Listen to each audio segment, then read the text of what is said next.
My rich uncle discovered I was living in my car, working 2 jobs to pay for college, while my cousins mocked me behind my back. Hey Reddit, this one's gonna be long, but I really need to write it down because my mind's been all over the place with everything that's happened. Never thought I'd be spilling my life story here, but here we are. So, buckle up. It all kicked off when my dad got hit with a cancer diagnosis. I was 14, just starting high school, and thought my biggest issue was going to be algebra or something. Dad had been super tired for a while, and we just chalked it up to work stress, you know? But then, on a totally normal Tuesday after school, Mom sits me down in our kitchen to tell me he has stage 4 pancreatic cancer. The next 6 months were like I was trapped in some nightmare movie. Dad got really sick, really fast. He lost all his hair and dropped so much weight that his favorite Chicago Bears jersey looked like it was swallowing him. Even when he could barely sit up, he was trying to crack jokes and still helped me with math homework. The last thing he said to me before they took him to the hospital for the final time was, "Don't let your mom's cooking kill you before I get back." That was just classic Dad, always trying to make me laugh. He passed away on a Thursday, and I remember it clearly because it was supposed to be pizza night, our little tradition of getting a deep dish every Thursday. Instead, I was stuck in a hospital waiting room with those crappy flickering fluorescent lights, watching Mom cry into her phone as she called relatives. I thought losing Dad would be the hardest thing I'd ever go through. Boy, was I wrong. After Dad passed, Mom kind of lost it. She started dating just 2 months later, saying she needed to feel alive again or something. Enter Derek, a rich real estate developer. He started hanging around, showering Mom with fancy gifts and taking her on weekend getaways. I tried to be happy for her because, Dad wouldn't want her to be miserable forever, right? But less than a year after Dad died, she married Derek. Didn't even tell me they were engaged, I just found out when she handed me a junior bridesmaid dress she'd already bought. The wedding was at some swanky country club in Newport Beach, filled with Derek's rich buddies who looked at us like we were some charity project Derek had taken on. I mostly hid in the bathroom during the reception, trying not to cry. And that's when things really went south. Mom and Derek moved into his mansion in Newport Beach, complete with a pool and tennis court. But surprise, there wasn't room for me. Mom told me I'd be more comfortable living with Dad's sister, Aunt Lisa, in Chicago. More comfortable for who, right? So, off I went, shipped off to Chicago like an unwanted package. Aunt Lisa lives in this big house in Lincoln Park with Uncle Marcus and my cousins, Michael and Rebecca. We used to be super close when we were kids, hanging out every summer, making up goofy games, and building blanket forts. But everything changed once I moved in. Suddenly, I was no longer their fun summer cousin but this unwanted extra person in their house. Michael kept accidentally knocking over my stuff, and Rebecca made these snarky comments about her clothes being too nice to lend me when I first arrived without any winter gear. And Aunt Lisa? Yeah, she was the worst, made it clear I was just a burden, even charging me rent while I was still in high school. Who does that? The worst part? Mom just kind of disappeared from my life. She'd send money occasionally, but it wasn't enough to cover the rent Aunt Lisa charged. Calling her? Always busy with her new life, yoga, charity events, you name it, all too busy for her own kid. I'd see pics on Facebook of her and Derek living it up in Europe, fancy parties, and all, living a life where I didn't exist. She even archived all our old family photos with Dad and me because they didn't fit her new aesthetic. Like I was just some old piece of decor she didn't need anymore. I started having dreams where I was back in our old kitchen, and everything was normal. Waking up in Aunt Lisa's fancy-ass guest room, staring at these wallpapers that probably cost more than all my clothes, just made me feel like I'd lost both parents, not just one. Then, after my first month at Aunt Lisa's, she decided to increase my rent because of property taxes. I mean, I'm, 15, but okay, guess I need a job now. That's when Rebecca oh so helpfully mentioned a 24-hour laundromat hiring in what she called the sketchier parts of Chicago. It's this rundown building. And that's a whole other story. So, there's this spot wedged between a shuttered dollar store and this really sketchy phone repair joint that I'm convinced never actually fixes any phones. The guy who owns it, Jerry, is this older dude. When I first walked in, he eyeballed me and said, "You're too young to be doing the graveyard shift." I told him I was cool with starting that night and wouldn't gripe about the pay. Suddenly, my age wasn't a problem anymore. My life turned into this whirlwind schedule that still freaks me out just thinking about it. I did the midnight to 6 a.m. gig at this laundromat, dealing with the weirdest folks imaginable. The funny part? It wasn't even the strange customers that were the worst. It was freezing in there. The heater barely worked, and Chicago winters are brutal. I'd pile on, like, 3 hoodies just to make it through the night. And, of course, they didn't mention that in the job ad. But one job wasn't cutting it to help Aunt Lisa with the rent, plus all the usual stuff like food and school supplies. So, I took on another job at a gas station from 4 p.m. to 10 p.m. That's where my drama-loving cousins came in. Quick Stop was right next to their swanky private school, where tuition was probably more than I earned all year. Michael and his gang thought it was a riot to mess with me during my shifts. They'd wreck the chip displays I'd just fixed, spill their slushies everywhere, and leave open beef jerky bags all over. But Rebecca was sneakier. She'd show up with her cheerleader friends and loudly make fun of me, pretending I wasn't there. Can you imagine having to work here? Like, I'd literally die, they'd say. Or they'd trash my uniform. And, of course, they'd snap awful pics of me cleaning up and plaster them all over social media. School wasn't much better. I went to the local public high school, and thanks to Rebecca, everyone knew about my jobs. People would drop quarters on my desk as a joke, and someone stuck a washer girl name tag on my locker. Super original, guys. Thanks. I was practically snoozing through classes because, who can keep their eyes open working from midnight to 6 a.m., trying to do homework from 7 a.m. to 2 p.m., then working again from 4 p.m. to 10 p.m. My grades started tanking, and teachers kept asking if everything was okay at home. I just said I was getting used to the new setup. The laundromat job wasn't all bad, though. There was this homeless guy named Pete who came in most nights. He was different from the other oddballs. He showed me how to fix the quarter machine and clued me in on which customers were okay to help out if they were a bit short. One night, Pete said, "Kid, you're living life on expert mode right now," which made me laugh for the first time in weeks. He vanished when the winter got really bad, and I still wonder what happened to him. Uncle Marcus owned the building, but I never saw him around. He had some property management company running things. Sometimes, these fancy cars would cruise by late at night. I later found out he sent people to check on the place. Guess he was keeping tabs on me more than I realized. Meanwhile, my mom would send random texts like, "Hope you're doing well," but never answered when I called. Her Instagram was full of yacht parties and charity events with Derek. Must be nice doing charity stuff when your own kid's pulling double shifts to get by. Aunt Lisa kept finding reasons to hike up the rent. Utilities went up. HOA fees increased. She'd say, "Your room is prime real estate." Oh sure, that basement room with weird mushrooms growing in the corner is prime Chicago real estate. I started hiding cash in this old teddy bear my dad gave me before he passed away. Had this idea that once I saved up enough, I'd get my own place. But every time I got close, something would come up. School fees, new winter boots when the old ones fell apart, or like when Michael accidentally backed into my car, and I had to cover the repair. But the last straw? I came home from my gas station shift one day to find my room destroyed. The teddy bear was gutted, stuffing everywhere, and yep, all my savings were gone. Rebecca claimed she was just cleaning and had no clue about the money. Sure. Then Aunt Lisa drops by to say the rent's going up again, and not by a little, she wanted double. Something about property values going up. I did the math and realized I couldn't afford it anymore, even with both jobs. But here's the twist. I'd been taking classes at this community college nearby. Nothing fancy, just some basic courses to get ahead while still in high school. The counselor there said I might be able to. So, there I was, stuck with a tough choice: keep shelling out for Aunt Lisa's ridiculous rent or try to make something of myself with some education. I went with the school option, even though I had zero plan. Just knew I couldn't hang around there anymore. Threw whatever I could fit into my trusty old Toyota. The car was a mess, with random rust spots and a heater that only worked if you kicked the dashboard just right, but it was mine. Spending the first night in my car was surprisingly chill. I parked behind the laundromat, snuck in to use the bathroom with my work keys, and set up my new bedroom by reclining the driver's seat all the way back and stacking a bunch of lost and found blankets for warmth. I even thought, hey, this isn't too terrible. Then came the Chicago winter. We're talking about the kind of cold that freezes your breath midair. The car battery started acting up because of the cold, so I couldn't run the heat much. But the real challenge was trying to look like everything was fine at school. It was super awkward explaining to my chemistry teacher why my homework looked crumpled and smelled like detergent, or why I was cycling through the same 3 outfits. The school counselor kept trying to chat, but what was I supposed to say?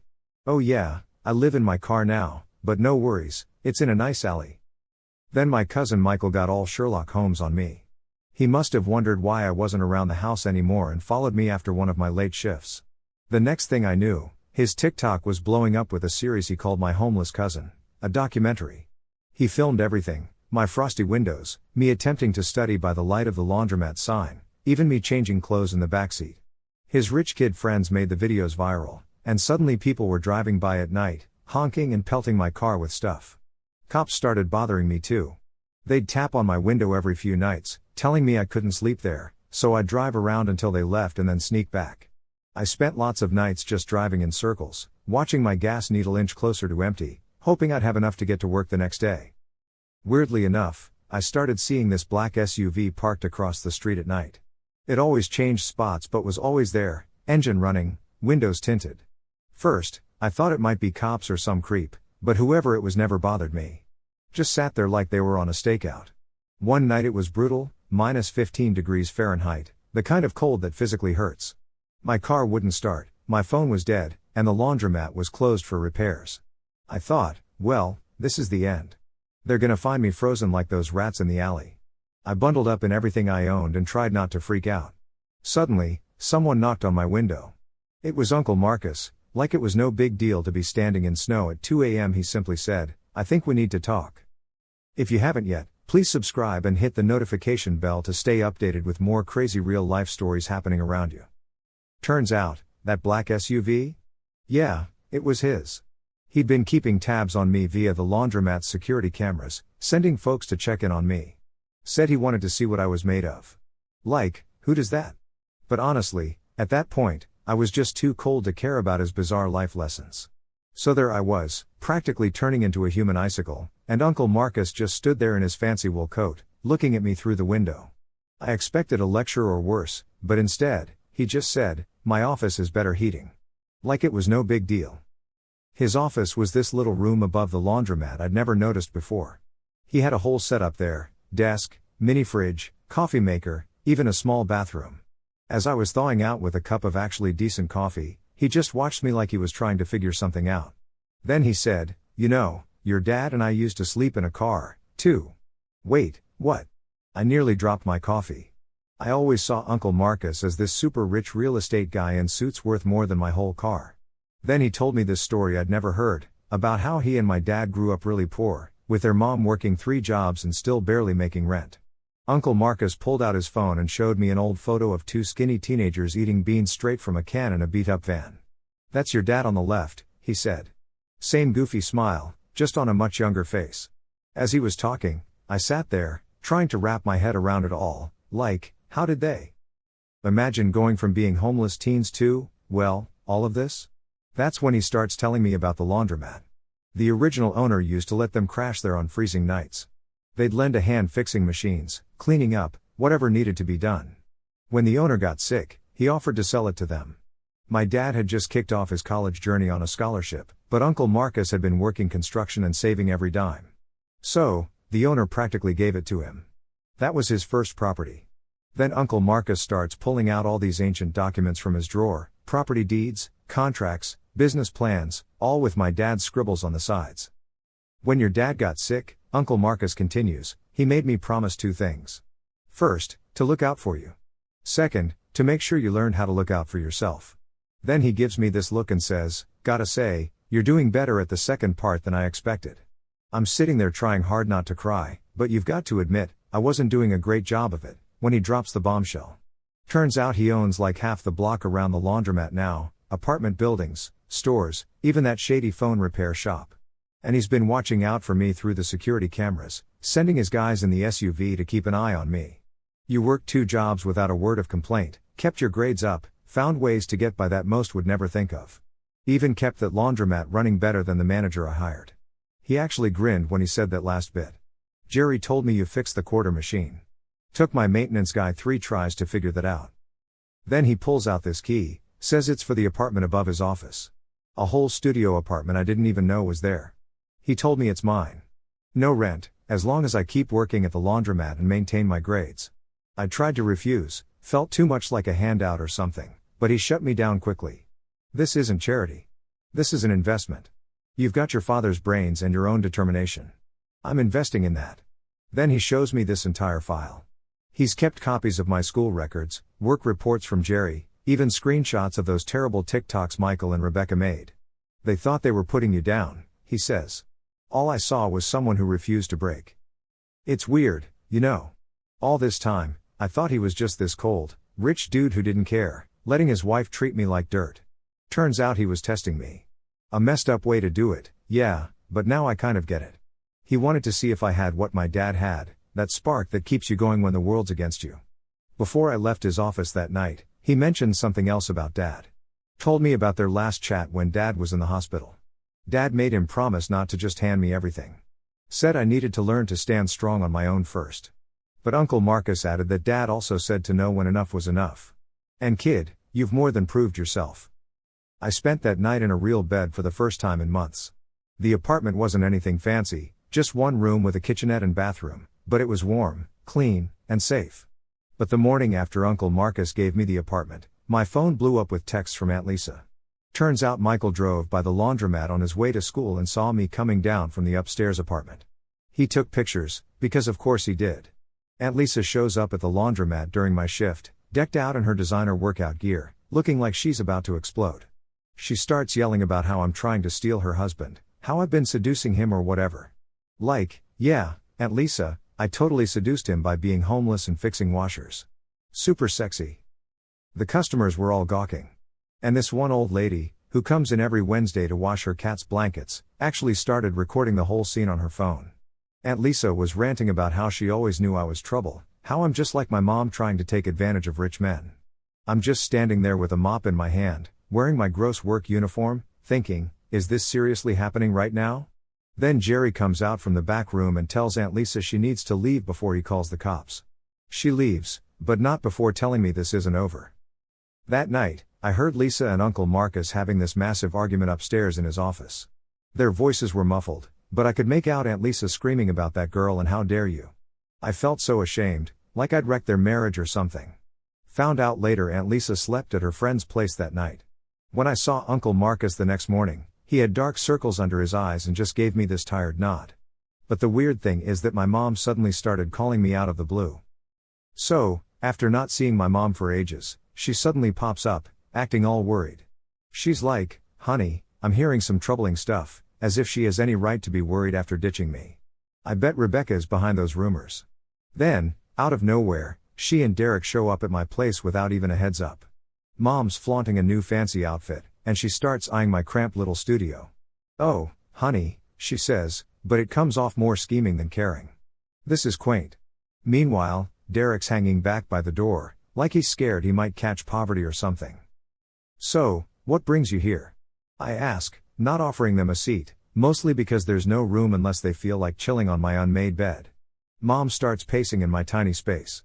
We've been hearing things about you and Uncle Marcus. Her tone gives me this uneasy feeling in my stomach. What about Uncle Marcus? I ask, trying to keep it cool. She gives me this smirk, like we're sharing a joke. I know what you're up to. It's clever. I wouldn't have thought of it at your age, she says. Thought of what, exactly? I reply, feeling confused. You know, getting close to Marcus, working with him, playing the poor abandoned niece. I'm sure he's offered you quite a bit. It hits me like a bucket of cold water. She thinks I'm after his money. Living here, working at that laundromat, spending all that time with him? She accuses. It's pretty obvious. I laugh, but it comes out harsh. Obvious to who? To you?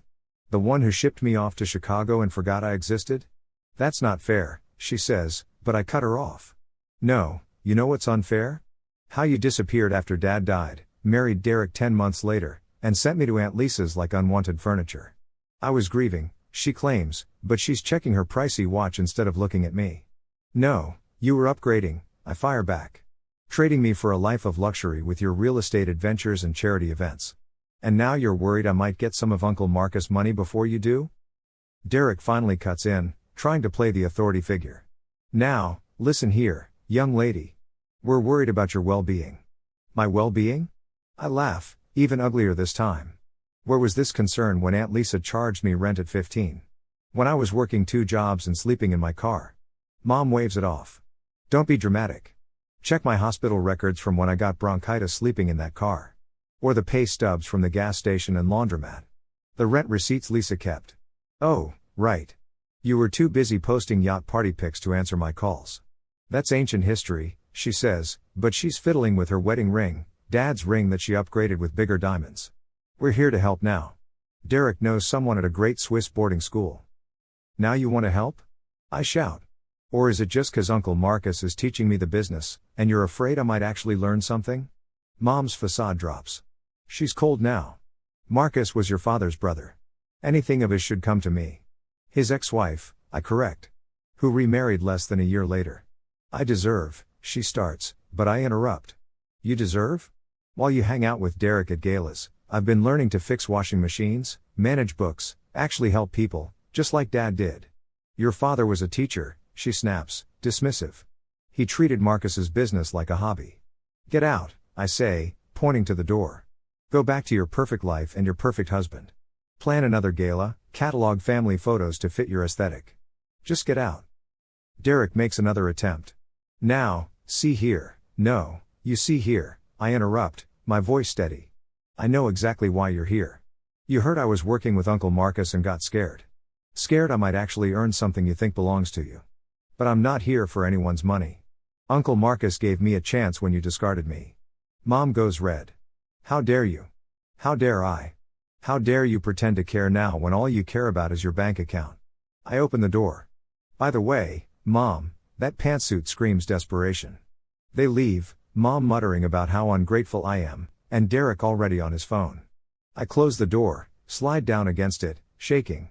I can hear my mom's voice through the thin walls. I told you this would happen. That little gold digger is going to try to take everything. After that whole mess, things went silent for about a week. One night, while I was at work, Michael burst into the laundromat looking freaked out. He said. So there I was, messing around with Aunt Lisa's iPad when this message pops up from someone she saved us. It just said, everything's ready for next week. Lisa, baby, we're finally going to be free. Naturally, being the curious kid Michael is, he couldn't resist checking it out. Guess Aunt Lisa forgot to log out of her accounts. It turns out, it was Derek, yep, my stepdad, Derek. You know, my mom's husband? They'd been messaging back and forth for ages. Michael found a whole bunch of emails, too. They were plotting to swipe a ton of cash from Uncle Marcus's business and skip town. Apparently, they'd been planning this escape for almost a year. Aunt Lisa kept hiking my rent, and all that cash was sneaking its way into some hidden account. So Michael comes to me, all panicked, because he had no clue what to do. I mean, this was the kid who always teased me for being broke, now realizing his mom was about to rob everyone blind and ditch him. I hit up Uncle Marcus. Not gonna lie, there was a part of me that kinda wanted to watch it all implode, given how they treated me. Talk about karma, right? Uncle Marcus showed up at the laundromat in a flash. Michael was still shaking when he showed all those messages to him. I've never seen Uncle Marcus look so frozen, like he just shut down. He started making calls. Turns out, his lawyer had already been a bit suspicious about the business accounts. The numbers were fishy, but since Aunt Lisa handled everything, no one really dug deeper. The lawyer sifted through every account and transaction. Guess how much they were planning to steal? $4.3 million. They'd already moved nearly $1 million to offshore accounts. All those times Aunt Lisa whined about paying taxes and utility bills, she was pocketing that cash. But the real kicker? Some of that money was from Michael and Rebecca's college funds. Their own mom was stealing their futures to run off with my stepdad. Uncle Marcus got a team of lawyers and accountants on the case. They found all these shady companies Aunt Lisa had set up. She'd write checks for maintenance or supplies, but really, the money went straight to her secret stash. Meanwhile, Aunt Lisa was acting all normal, still posting her workout selfies, running PTA meetings, pretending to be the perfect, wealthy mom. Derek played along, too, taking my mom to charity events, showering her with gifts, playing the doting husband. The lawyers said we needed more evidence before confronting them. But then Rebecca found everything on the iPad, too. She came over to my place one night, mascara streaming down her face from crying, asking if she could crash at mine. First time she didn't have a comfy bed to sleep in. It was weird having her there. This girl who'd mocked me for being homeless was basically homeless herself now. She crashed on my tiny futon, used my cheap shampoo, wore my Target clothes, and kept apologizing for how she treated me. Honestly, watching her realize that money doesn't make you a good person was kinda satisfying. Uncle Marcus had his IT crew tracking every account, monitoring every transaction. We planned to nab them right before they tried to bail. But Aunt Lisa must have caught wind that something was off because she started moving money quicker. The next morning was Michael's big 18th birthday bash. Aunt Lisa had set up this massive party at their house, hired a DJ, catered the whole thing, even had a mini golf set up in the backyard. She was being extra nice to everyone, likely thinking it was her last weekend in town. Uncle Marcus decided that's when we'd confront them, with all the evidence gathered and everyone present. Rebecca asked if we should give my mom a heads up, but Uncle Marcus said no. We needed to see her genuine reaction to know if she was in on it. The morning of Michael's party was super tense. Aunt Lisa was buzzing around, setting up centerpieces and checking the catering while secretly planning her great escape with my stepdad the next day. Rebecca and I were helping out, both aware of the ticking time bomb, trying to play it cool. Michael looked like he might puke every time his mom hugged him. Uncle Marcus had it all planned out. The lawyer would drop by with some urgent paperwork during the party. They'd gather everyone in the living room and spill all the tea. The FBI was actually on standby nearby. Yeah, the FBI, 'cause stealing millions while planning to flee the country is kind of a big deal. My mom showed up early, all hyped about the party. We hadn't spoken since the whole Switzerland boarding school drama, but she was acting like everything was peachy. Derek walked in behind her with this giant wrapped gift. Later, I found out it was some high-end gaming system, probably trying to buy Michael's silence or whatever. The party kicked off at 2 p.m. All these rich kids from Michael's school rolled up in fancy BMWs and Mercedes their folks bought them. The DJ's music was pumping, and the stage was set for what was probably going to be the most dramatic birthday party ever. So, there we all were, chillin' by the pool with music playing, people swimming, the whole 9 yards. Everything seemed normal except for Rebecca. Me and Michael were just watching Aunt Lisa and Derek sneakily checking their phones and whispering like they were up to no good. Then, boom, around 4 p.m., the lawyer shows up looking all serious with this massive folder. I swear, Aunt Lisa's face when she saw him was priceless. Wish I had snapped a pic. Anyway, everyone was asked to huddle up in the living room. Some of Michael's buddies tried hanging around, but Uncle Marcus hit them with the family-only line, and they scattered. Mom was grumbling about the party being interrupted, but then things got intense. The lawyer started laying out all this paperwork on the coffee table, bank statements, emails, photos from a PI showing Aunt Lisa and Derek together. As each piece hit the table, the room got deathly quiet. When he played a recording of Aunt Lisa and Derek laughing and plotting, Mom froze. It was wild. Aunt Lisa tried to say the tape was fake, but Uncle Marcus whipped out her iPad. Michael had found their texts on it, and Marcus started reading them out loud. Let's just say, things went nuclear. Mom went after Derek with her purse, which, by the way, was loaded with what felt like a toolbox. Aunt Lisa tried making a break for it, but the FBI was already there.